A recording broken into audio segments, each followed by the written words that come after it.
परात्पर अखिलेश्वर सत चित एवं आनंद स्वरूप परमात्मा की महती कृपा से हम परमात्मा को रिझाने के लिए, परमात्मा जो हम सबसे अप्रसन्न हो चुके हैं उन्हें प्रसन्न करने के लिए एकीभूत हुए हैं। तो सर्वप्रथम पीतांबरधारी भगवान श्री कृष्ण महाराज जी के चरणारविंदों को स्पर्श करता हूं। तत्पश्चात आए हुए सभी भक्तों के हृदयस्थ परमात्मा के स्वरूप को नमन करता हूं। पिछले सत्र के अंदर जो लोग आए थे उन्होंने श्रवण किया था सत्संगति कथम किम न करोति पुंसाम। ये जो सत्संग होते हैं वो मनुष्य के लिए क्या नहीं करते, अर्थात सब कुछ कर सकती है। सत्संग का मतलब केवल भजन गाना ही नहीं होता। सत्संगत जो सज्जन रहते हैं उनके मुख से हास्य करते हुए, विहार करते हुए जो भी निकल जाता है उसे हम सत्संगति ही कहते हैं। यास तेषां स्वैर कथा स्ता एव भवन्ति शास्त्राणि। संत महात्मा जन विनोद करते हुए भी अपने मुख से यदि कोई शब्दों को निकाल देते हैं वही आगे जाकर शास्त्र बनते हैं। जैसे हम कहते हैं कि पुस्तक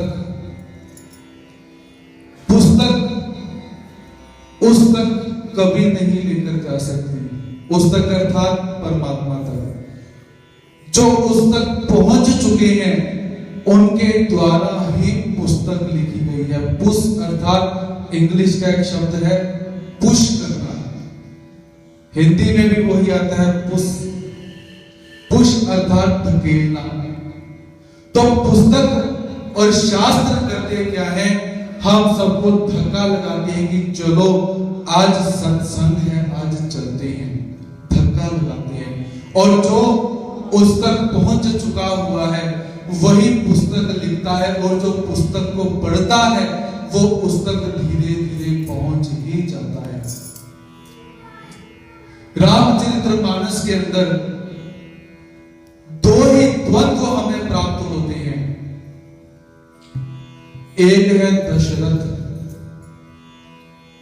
और दूसरे दशमुख। देखिए नाम की सार्थकता कैसे होती है। व्यक्ति का चरित्र तो सार्थक हो ही जाता है, लेकिन जो नाम होता है वो नाम कैसे सार्थक रहता है। श्री रामचंद्र जी के जो पिताजी थे उनका नाम क्या था? दशरथ। और जो रावण था उसका नाम क्या था? दशमुख, दशानन। अब भेद इतना ही है कि जो श्री रामचंद्र जी के पिताजी हैं वो दशरथ हैं। उन्होंने अपनी 10 ही इंद्रियों को रथ बनाकर रखा हुआ है, उनको नियंत्रित करके रखा हुआ है, इसलिए दशरथ। वो इंद्रियों के पीछे नहीं भागते। और जो रावण है वो कैसा है? 10 मुख। उसकी जो 10 इंद्रियां हैं वो अपने अपने विषयों में भागती है, इसलिए वो 10 मुख हो चुका हुआ है। हम भी अक्सर क्या कहते हैं? खाओ पियो और ऐश करो, ये सिद्धांत है। और इंग्लिश में क्या कहते हैं? Eat drink B Mary. सिद्धांत है, अच्छा है। हमारे दर्शन शास्त्र के अंदर एक दार्शनिक हुए जिनका नाम है चारवाक, आचार्य नास्तिक शिरोमणि आचार्य चारवाक। और वो क्या कहते हैं कि जाओ जाकर क्या करो? कर्जा ले लो, कर्जा लेकर घी पियो। यावत् जीवेत सुखम जीवेत ऋणम कृत्वा घृतम पिबेत भस्मीभूतस्य देहस्य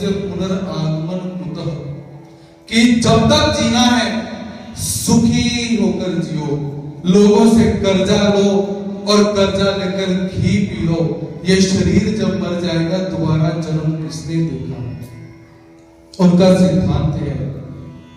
और एक कवि हुए जिनका नाम था श्री काका हाथरसी, उन्होंने भी बहुत सुंदर पंक्तियों के अंदर इसका ही विस्तार किया है। कहे काका कवि राय नाम कुछ रोशन ऐसा कर जा, कहे काका कवि राय नाम कुछ ऐसा रोशन कर जा, मरना तो है कर्जा लेकर मर जा। ऐसे सिद्धांत प्राप्त होते हैं। और शंकराचार्य जी क्या कहते हैं कि ये जो शब्द हैं, ये शब्दों की जो बुद्धि है वो ऐसी उलट पालट है कि जीवात्मा उन शब्दों को समझते समझते ही उसका जीवन समाप्त हो जाता है। इसीलिए जो पुस्तक होती है, जब तक पुस्तक नहीं पहुंच सकती तब तक उस पुस्तक को पढ़ने के लिए किसी वस्तु की आवश्यकता रहती है। और वो वस्तु कौन सी है? जिनका हम प्रत्येक क्षण अभिनंदन करते हैं, जिसका प्रत्येक क्षण हम अभिवादन करते हैं, वो है हम सबके गुरुदेव।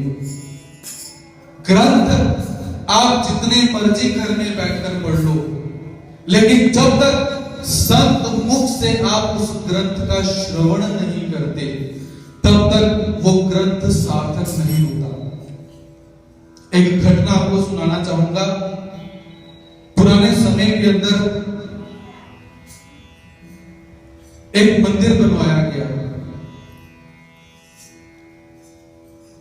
बुजुर्गों ने मंदिर बनवाया। मंदिर बनवाने के बाद उन्होंने कुछ विचार किया कि कोई आपत्ति आन पड़े तो हमारे पास द्रव्य होना चाहिए। कल को हम तो मर जाएंगे, हमारे मरने के बाद यदि कोई यहां पर आकर बैठेगा, उसे कोई आपत्ति आन पड़े, इसके लिए कुछ द्रव्य का संचय करते हैं, द्रव्य इकट्ठा करते हैं। उन्होंने स्वर्ण की मुद्राएं इकट्ठी करी, मुद्राओं को इकट्ठा करके एक घड़े में डाल दिया और जमीन के अंदर उसको डाल दिया और एक शिला के ऊपर लिख दिया कि प्रत्येक दीपावली की दोपहर 12 बजे इस मंदिर के शिखर में धन गड़ा हुआ है। लिख भी दिया और बता भी दिया। समय बीता, जिसने धन छुपाया था उसकी भी मृत्यु हो जाती है, जिसने लिखा था उसकी भी मृत्यु हो जाती है, और जितने पुराने लोग थे जो साक्षीदार थे उनकी भी मृत्यु हो जाती है। परिवार के जो लोग थे मंदिर का संचालन करते, मंदिर को चलाते, एक दिन ऐसा दुर्दैव हुआ कि खाने के भी लाले पड़ गए, खाना भी प्राप्त नहीं हुआ। और उस शिलालेख को बार बार पढ़ते हैं कि दीपावली की दोपहर 12 बजे इस मंदिर के शिखर में धन गड़ा हुआ है।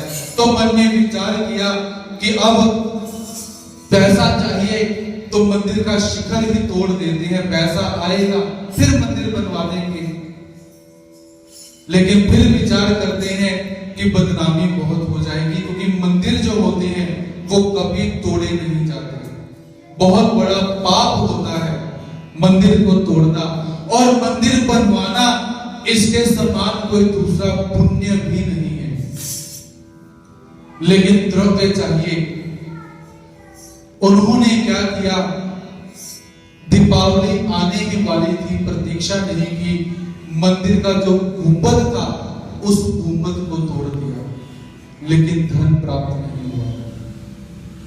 फिर मंदिर की छत तोड़ी गई, मंदिर की दीवारें तोड़ी गई, मंदिर के जो खंभे थे वो तोड़े गए, संपूर्ण मंदिर को उन्होंने तोड़ दिया, लेकिन धन प्राप्त नहीं हुआ। उसी समय एक संत वहां पर पधारे जो पुराने थे, वो कहते, भाई तुम्हारे पूर्वजों ने इतना सुंदर मंदिर बनवाया, तुमने आखिर क्यों तोड़ दिया? घर के लोगों ने कहा हमें तो धन की लालसा थी, उस धन को प्राप्त करने के लिए हमने इस मंदिर को तोड़ा। लेकिन वो क्या कहती है कि भाई तुमने मंदिर तो तोड़ दिया, लेकिन बिना सोचे विचारे, बिना किसी से पूछे तुमने ये गलत काम कर दिया, धन हमें फिर प्राप्त नहीं हुआ। तो संत ने कहा धन तुम्हें मिलेगा, लेकिन उसके लिए एक शर्त है। वो शर्त क्या? कि पहले मंदिर बनवाओ। तो घर के लोगों ने कहा खाने के लिए भी पैसे नहीं, मंदिर कहां से बनवाएंगे? तो संत ने कहा मैं भी कोशिश करता हूं, अपने भक्तों से पैसे जोड़ता हूं, तुम भी कोशिश करो, पहले मंदिर बनवाओ, फिर तुम्हें धन प्राप्त हो जाएगा। पैसे इकट्ठे किए गए, पैसे इकट्ठे करने के बाद मंदिर बनवाया गया। जैसा मंदिर था वैसा मंदिर बनवाया गया और प्रतीक्षा की गई दीपावली। दीपावली का समय आया, दीपावली का दिन आया, दोपहर को 12 बजे तब उस संत ने कहा कि अब इस गुंबद की जो परछाई जहां पर पड़ रही है यहां पर खोदो। अर्थात धन गुंबद के अंदर नहीं है।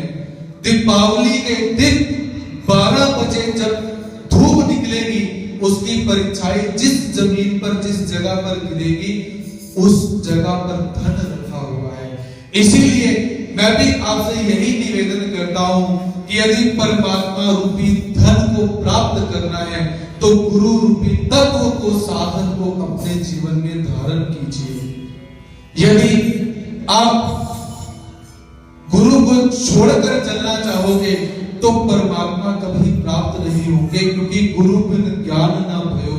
जब तक गुरु प्राप्त ना हो जाए ज्ञान कभी नहीं मिल सकता, और जब तक ज्ञान ना हो तब तक परमात्मा की प्राप्ति नहीं हो सकती है।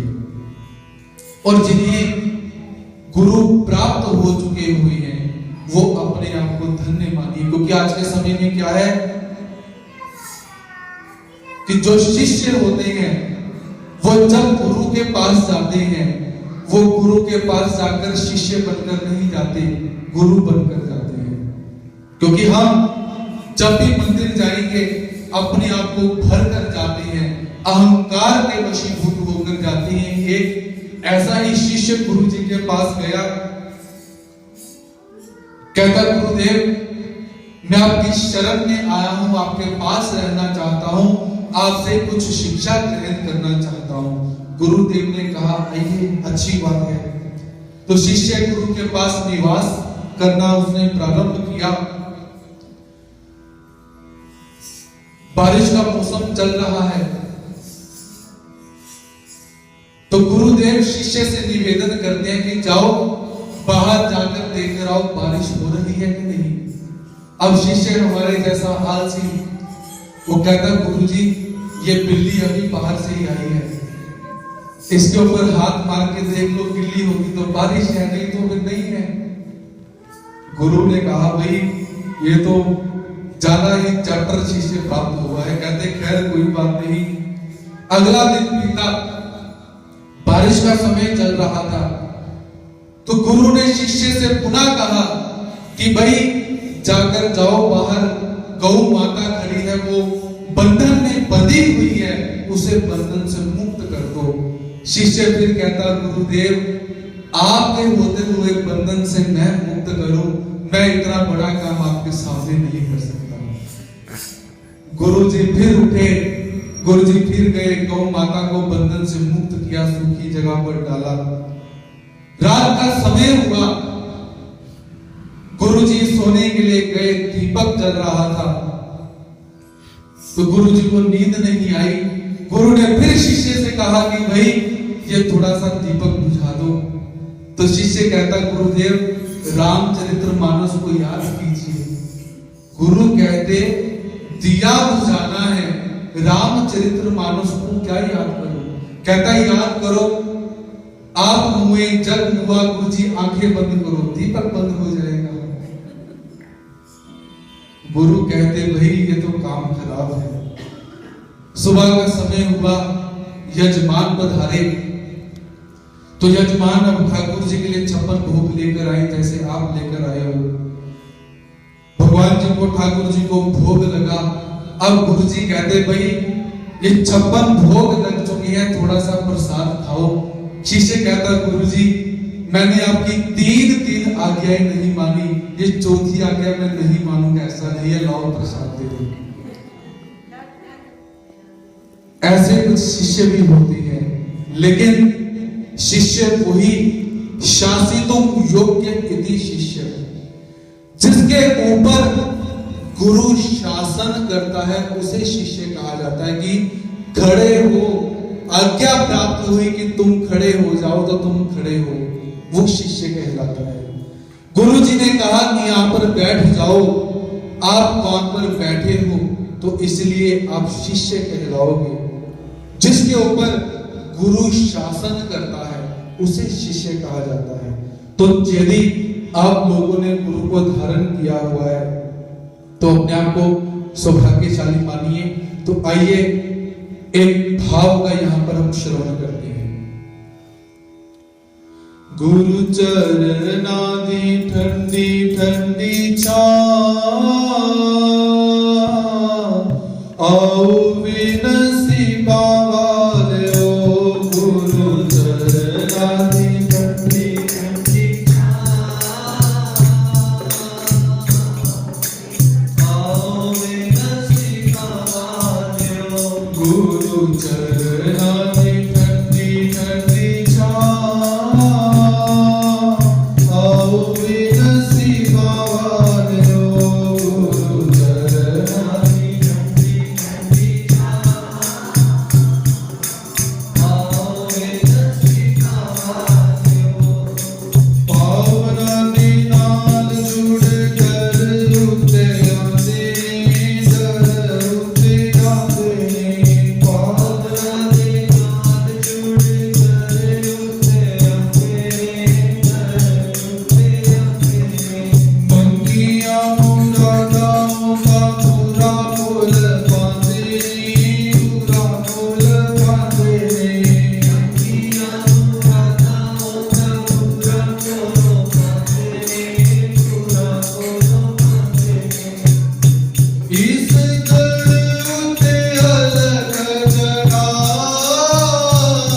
इस दर उते अलख जगा, आओ विनसीबा वाले ओ, गुरु चरना दी ठंडी ठंडी छां,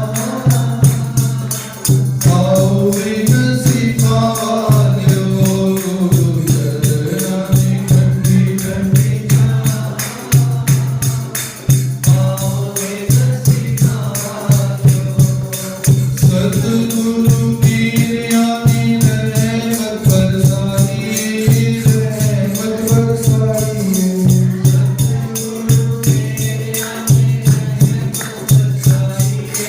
बरसाई, रहमत बरसाई। सतगुरु पीरिया दी रहमत बरसाई, रहमत बरसाई। सतगुरु पीरिया दी रहमत बरसाई, रहमत बरसाई।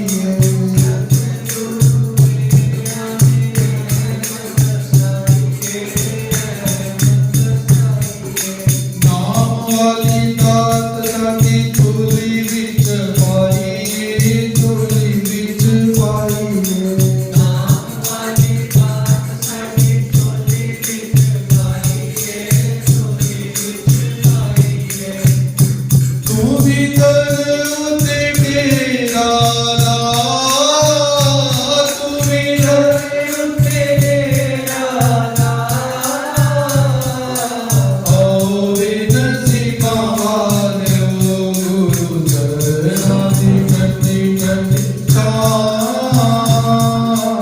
आओ विनसीबा वाले ओ, गुरु चरना दी सभी भाव से आओ विनसीबा वाले ओ, गुरु चरना दी ठंडी ठंडी छां, आओ विनसीबा वाले ओ, गुरु चरना दी ठंडी ठंडी छां, आओ विनसीबा वाले ओ। डूबते हुए तेरे सतरात ही तार दे, आप ही तार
झोली पालिया।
तो इस तरह गुरु और शिष्य का जो संबंध है अनादि काल से भी चलता आ रहा है। और हमारे उपनिषदों में एक बहुत सुंदर प्रार्थना हमें प्राप्त होती है, सह नावौ भुनक्तुम सह वीर्यम करवावहि। अर्थात हम गुरु और शिष्य जो है वो साथ साथ बढ़े। क्योंकि अक्सर क्या होता है, कभी कभी हमारे जीवन के अंदर ऐसी स्थिति पैदा हो जाती है कि हमें परमात्मा से प्रेम नहीं रहता, परमात्मा से लगाव नहीं रहता, और उसका परिणाम क्या हो जाता है कि हमें मार्ग भी अधूरा मिलता है। गुरु भी हमें कैसे प्राप्त होंगे, जैसे हमारी इच्छा रहती है। और यदि हम परमात्मा से प्रेम रखें, परमात्मा से हम प्रार्थना करें कि हमें मार्ग पूरा मिलना चाहिए, हमें साधन पूरा मिलना चाहिए, और हमारे पास जो पात्र है, जो हमारी योग्यता है, वह भी पूरी होनी चाहिए। अब आपके पास पात्र ही नहीं रहेगा, आप भोजन कैसे करोगे? घर में हम भोजन करते हैं, हमारे पास पात्र रहता है, थाली रहती है, कटोरी रहती है, गिलास रहता है। जैसा पात्र होगा, जितना पात्र होगा, उतना ही हम ग्रहण कर पाएंगे। तो साधन के साथ योग्यता का होना भी अनिवार्य रहता है। और हम अक्सर क्या करते हैं कि हमारे जो पात्र होते हैं, बर्तन होते हैं, वो बहुत छोटे होते हैं, इसलिए हमें कुछ ज्ञान भी प्राप्त नहीं होता और हमें भक्ति भी प्राप्त नहीं होती। एक छोटी सी घटना आपको सुनाना चाहूंगा। एक विद्वान काशी में गए, 12 वर्ष रहकर काशी में उन्होंने अभ्यास किया, विशेष करके भागवत का अध्ययन किया। भागवत को उन्होंने मुख्य अपना सब्जेक्ट रखा और भागवत का बहुत अच्छा अभ्यास किया।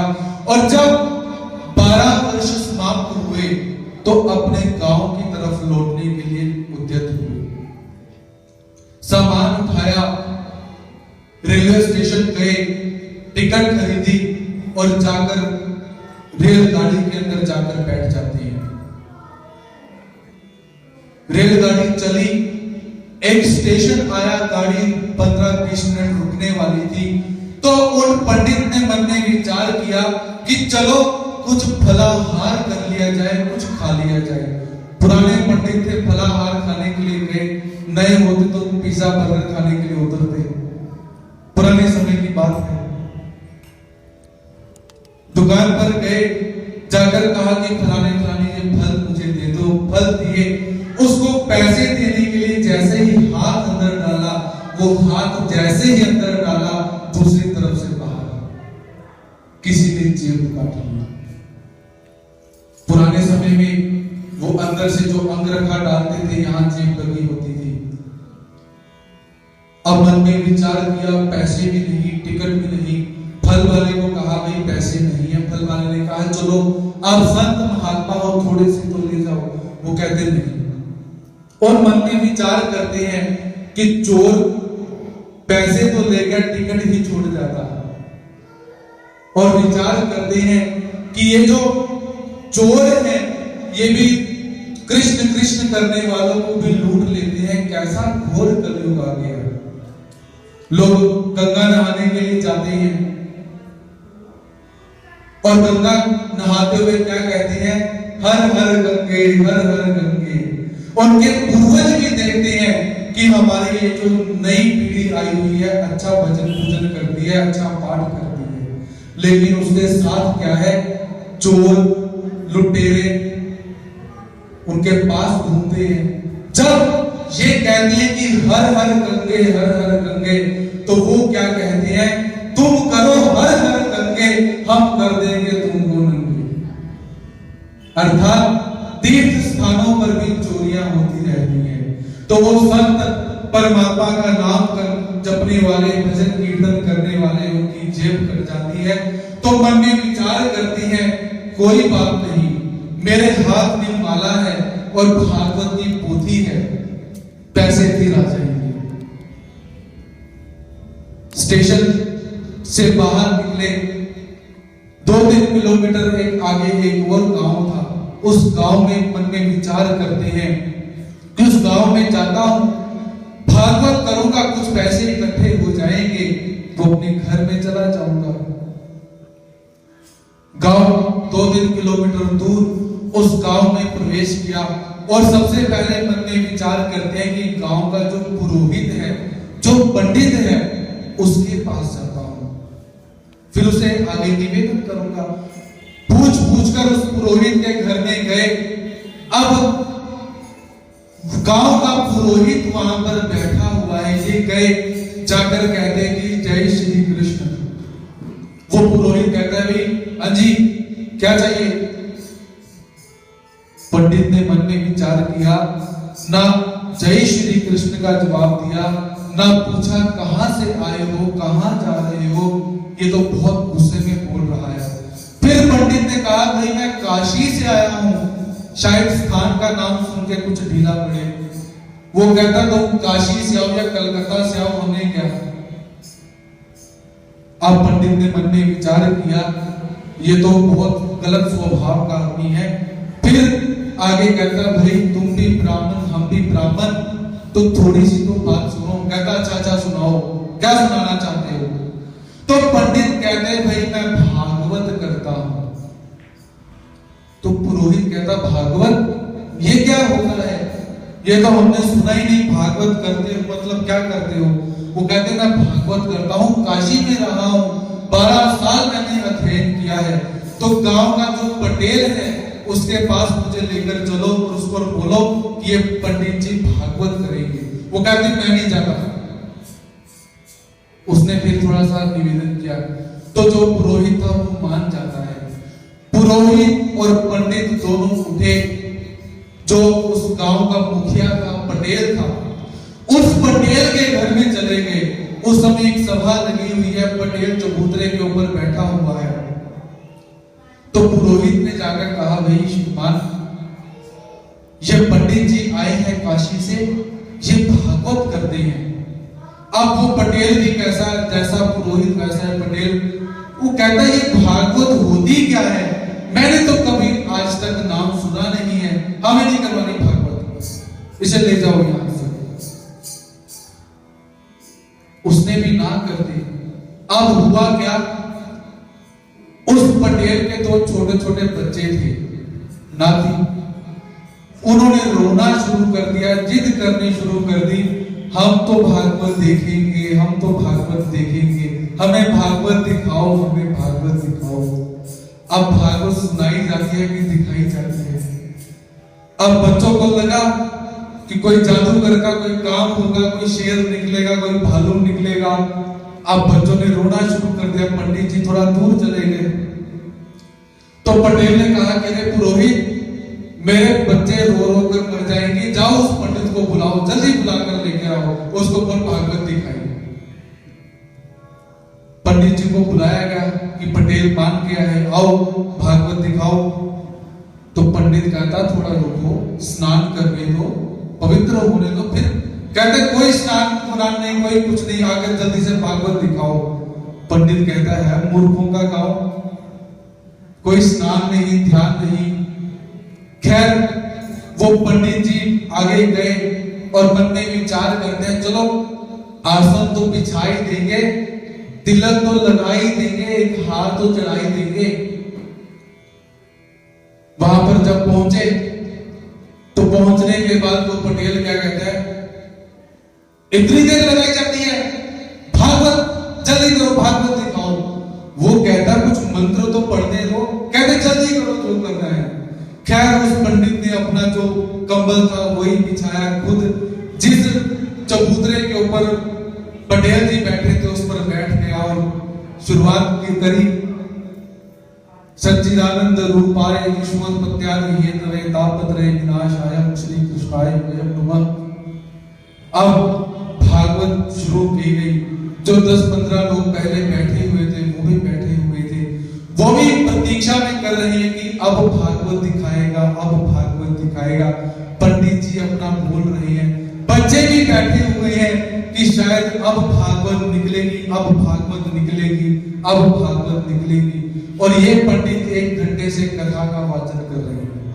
पटेल अंदर गया, पटेल ने खाना खाया, खाना खाने के बाद पटेल 1 घंटा हो गया बाहर आया और जिस चबूतरे के ऊपर बैठकर ये कथा कर रहे थे उसी चबूतरे के ऊपर जो पटेल था वो सोया करता था। अब वो सारे के सारे भागवत अभी निकलेगी, भागवत अभी निकलेगी, उसमें प्रतीक्षा में बैठे हैं। पटेल को नींद आई, पटेल ने क्या किया, अपना सिर पंडित की गोदी में रखा, जान पर रखा और सो गया। अब इधर से श्लोक, उधर से मांडी दुखनी शुरू हो जाए और ऊपर से खाना खाया हुआ है, नींद जोर जोर से खराड़े लेने शुरू कर दिए। और किसी ने कहा कि श्रीमान इसे साउंड स्लीपिंग कहते हैं, जो सोते हुए भी साउंड करता है। अब इधर से ये श्लोक बोले, उधर से वो जोर से खराड़े ले श्लोक बोले और मन में विचार करती है, मुख्य श्रोता तो यही है, लेने देने का काम तो इसी ने करना, यही सोया पड़ा है, इसको थोड़ा सा जगाता हूं। उन्होंने कहा श्रीमान भागवत हो रही है, उठकर देखिए। श्रीमान उठिए। अब कुछ लोग ऐसे होते हैं कि जिनको सोने के बाद उठा दिया जाए तो आफत आ जाती है, कुछ लोग उसमें से होते हैं। अब इनको नींद से जगाया गया, आंखें लाल हुई और पंडित ने कहा भाई भागवत देखिए, भागवत देखिए। उठे, गुस्से में एक चपेट मारी पंडित के। पंडित ने कहा भाई देना लेना कुछ नहीं, ना पूजन किया, ना कुछ दिया, ना लिया, ये चपेट। पंडित ने पोथी को किया बंद, पोथी बंद की, 2 चपेड़े मारी पटेल को। अब होने लगे गुत्थम गुत्था। लोग बैठकर देख रहे हैं, कोई छुड़ाने नहीं गया। एक बोला अब भागवत शुरू हुई, अब शुरू हुई भागवत, कोई पास न चला। अब गुत्थम गुत्था, एक से इधर से ये मारता है, उधर से वो मारता है। सामने एक खड्डा पड़ा हुआ है जिसमें धान्य रखा जाता है, जिसको पेव कहते हैं। तो लुढ़कते लुढ़कते उस खड्डे में गिर गए। लोग कहते भागवत माता आ चुकी है, कोई पास मत जाओ। और तुमने नहाया नहीं है, भागवत के पास मत जाना। भागवत पंडित जी के अंदर आ चुकी है और पटेल के ऊपर चढ़ चुकी है, अब कोई पास नहीं जाएगा इसके। और इधर से गुत्थम गुत्था उनका चल रहा है और ये भागवत देख रही है। अब भागवत देखते देखते अंदर से उनका परिवार आया। उस परिवार ने देखा ये तो पंडित जी ऊपर बैठकर दे दनादन लगे हुए हैं। तो तो पत्नी आकर कहती भाई मेरे प्राण ले लो। अरे भागवत भैया मेरे प्राण ले लो, इसको छोड़ दो। बेटी कहती है कि हमारी गौओं को ले लो, हमारे बैल ले जाओ, इसको छोड़ दो। बेटा कहता हमारी संपत्ति ले जाओ। अब पंडित भी मन में विचार करते हैं, है तो मूर्खों का गांव, इनको है तो पता कुछ नहीं। और पंडित जी क्या निवेदन करते हैं कि 500 रुपया लेकर आओ तो भागवत भैया शांत हो जाएंगे। 500 के क्या 1000 रुपए इकट्ठे हुए, लेकर आए। पंडित जी थोड़ा सा शांत हुए, फिर 2 और दे मारे जाकर बाहर निकले। अब किसी ने कहा कि जाओ इनको बाहर निकालने के लिए सीढ़ी लेकर जाओ, कोई आगे ना जाए। लोग कहते हैं ये तो पटेल थे, भागवत से निपट लिया, अगर भागवत हमारे ऊपर चढ़ गई तो कौन निपटेगा, इसलिए पास नहीं जाना चाहिए। लेकिन डरते डरते 2 लोगों ने सीढ़ी दी। पंडित जी बाहर आए और पंडित जी पोटली ली और जा रहे हैं।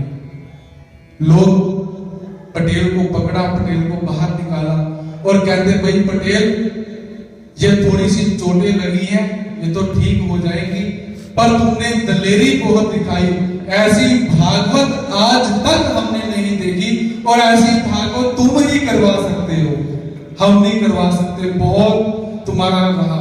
वो कहता सब आपकी कृपा है, ऐसी भागवत हो गई। लेकिन भागवत कहता भी जा रही है, खेल रही है। तो कुछ अपात्रता के कारण ऐसी भी भागवत करवाती है। इसलिए मैं कहता हूं कि सच्चे गुरु को धारण करो और सच्चे गुरु को धारण करके कथा क्या होती है, भागवत क्या होती है, संकीर्तन क्या होता है, अध्ययन क्या होता है, निधि ध्यासन क्या होता है, मनन क्या होता है, श्रवण क्या होता है, इन सबको जानना चाहिए। और वो आप तभी जान पाओगे जब आपको साधन पूरा मिलेगा और आप योग्य हो जाओगे। जब गुरु आपको पूरा मिलेगा, मार्ग आपको पूरा मिलेगा और हमारे अंदर ग्रहण करने की भी शक्ति रहेगी, तब जाकर ये चीजें सार्थक हो जाएगी। तो आज हम भी यहाँ पर संकीर्तन करने के लिए उपस्थित हुए थे और हमने संकीर्तन भी किया हुआ है। तो ऐसे भावपूर्ण प्रसंग हमारे जीवन के अंदर आए, बार बार परमात्मा की दिव्य लीलाओं को बार बार हम श्रवण करें, गुरु का सानिध्य हमें पुनः पुनः प्राप्त होता रहे, प्रभु के दर्शन हमें पुनः पुनः प्राप्त होते रहे। ऐसे सदिच्छा के साथ अपने वक्तव्य को यहीं पर विराम देता हूं।